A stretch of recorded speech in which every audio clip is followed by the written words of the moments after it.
Hello， 大家好，今日呢條片呢係同 Max Factor 合作，分享一下用佢哋嘅化妝品化一個春天、夏天都好適合嘅優雅妝容。再加上 Max Factor 係希望每一個女性都會有獨特嘅魅力，而最近我又好中意呢一種輕度奢侈風嘅風格，咁不如今日我哋就嚟試下化一個輕度奢侈風嘅妝啊！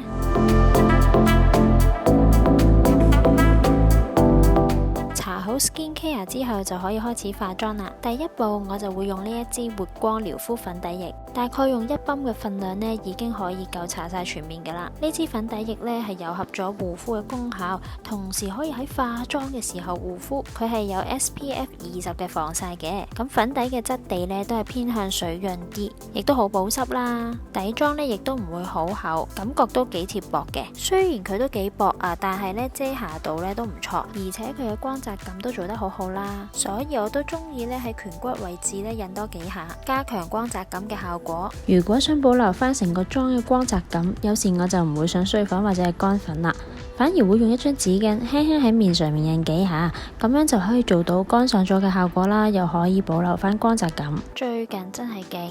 唔夠粉啦，咁所以呢，我都要做翻少少眼底嘅遮瑕，喺眼底點開遮瑕膏，然後推開。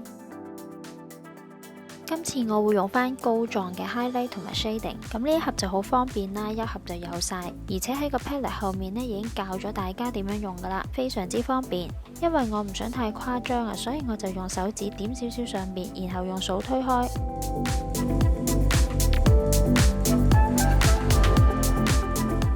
完成咗底妝之後，就可以用粉餅輕輕上一層粉定妝。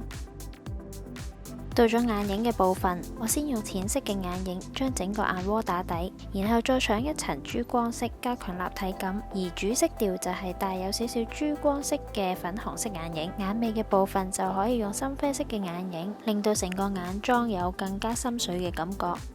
想隻眼仔再立體啲，可以喺眼底位置再用少少深啡色嘅眼影加強，最後可以喺眼頭位置用翻珠光閃嘅眼影，營造出好似 bling bling 咁嘅感覺。因為我植咗睫毛嘅關係啦，所以呢，其實眼線都唔使畫得太粗，主要都係用眼線筆補翻睫毛同睫毛之間嘅窿窿。眉毛方面，今次呢，我會用2種唔同嘅 product 去畫嘅。呢支眉筆就好方便啦，因為佢個頭呢係非常之幼細嘅，細到就好似呢，你每一筆都畫緊一條眉毛咁樣，一條一條咁樣畫出嚟。我會先用佢嚟規劃翻個眉形，然後我就會再用4合1嘅眉粉，將眉毛上比較多窿窿嘅位置用眉粉填補翻先，然後再規劃埋個眉尾。最後就用最淺色嗰一格掃翻少少喺眉骨位置做打亮。而胭脂方面，我就揀咗一隻淡粉紅色嘅胭脂，呢隻胭脂上面呢仲會有啲閃粉添，可以令到成個妝出嚟好有光澤感。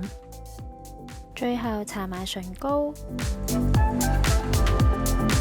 咁成個妝就完成晒啦。希望大家都會中意呢一個妝啊！咁我今日嘅分享就嚟到呢度啦。如果你都中意我今日呢個分享嘅話，希望你可以訂閱我個 channel 同埋 follow 我 Instagram。咁我哋下次見啦，拜拜。